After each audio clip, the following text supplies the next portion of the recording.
Then we have plasma membrane, the unit membrane. Again, that membrane is selectively permeable. It checks which molecule will gain entry inside a cell and which molecule will not enter inside a cell.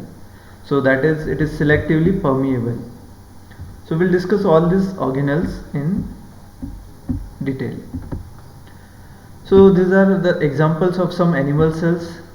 This first one is the WBC, white blood cells, to divide of nucleus. The mature RBC, they are RBC, mature RBC, it is divide of the nucleus in it, while the cells which are immediately formed, or the nerve cells, they have nucleus in it, but later on the nucleus is disappeared, or it loses the nucleus in mature RBC, in case with the human beings. Then chick cells, these are the sperm cells, nerve cells, muscle cells, these are animal cells, and they are multicellular. Out of multicellular, these are spatially functioning cells, so they are differentiated cells. While amoeba or paramecium, they are unicellular eukaryotic cell. Now plant cell. So the first major difference that we can see, which we can visualize by looking after the plant and animal cell, is the presence of this thick cell wall that is present in plant cell, but which is absent in case with animal cells. Plant cells, they contain the cell wall, and the function of cell wall we have discussed in prokaryotic cell. Cell wall, it has several functions. First of all, it gives shape to the structure, shape to the cell. It also protects it from the surrounding environment, so it compartmentalizes the cell. So giving shape, protection is the major function of the cell wall. In case with plant cell, this one cell can be connected with the another cell by plasmodesmata. So they are the openings connecting the two cells which are in the near vicinity. So this plant cell, they are made up of cellulose, hemicellulose. So they are types of carbohydrates, polysaccharides, which helps in the formation of the cell wall. Immediately next to the cell wall is the plasma membrane. Again, the function of membrane is it selectively allows some molecule to enter and checks the entry of other molecules. Now transport across membrane we will discuss while discussing the plasma membrane.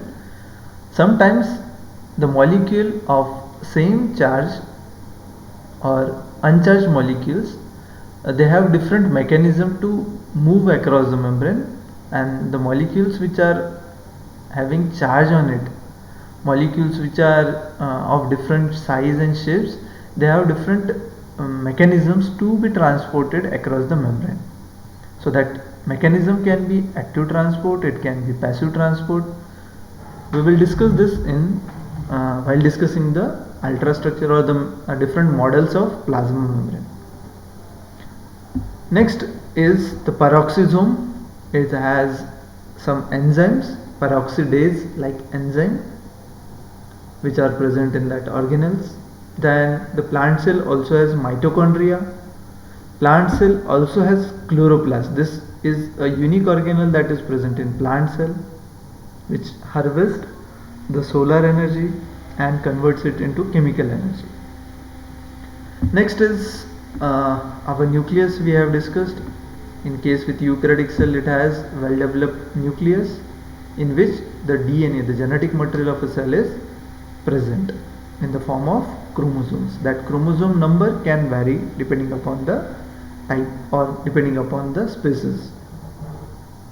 Apart from nucleus, there is also presence of endoplasmic reticulum.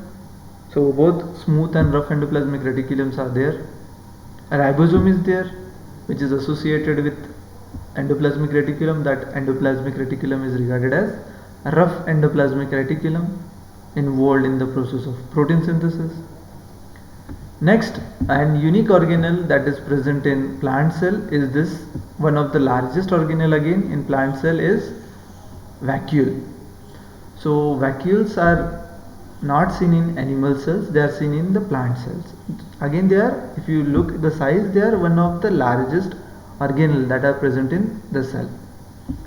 So we can rate it at after the nucleus, that vacuole can be the second largest organelle. Then this plant cell also has smooth endoplasmic reticulum. It has pseudocentrosomes, helps in the cellular division of the genomic content distribution.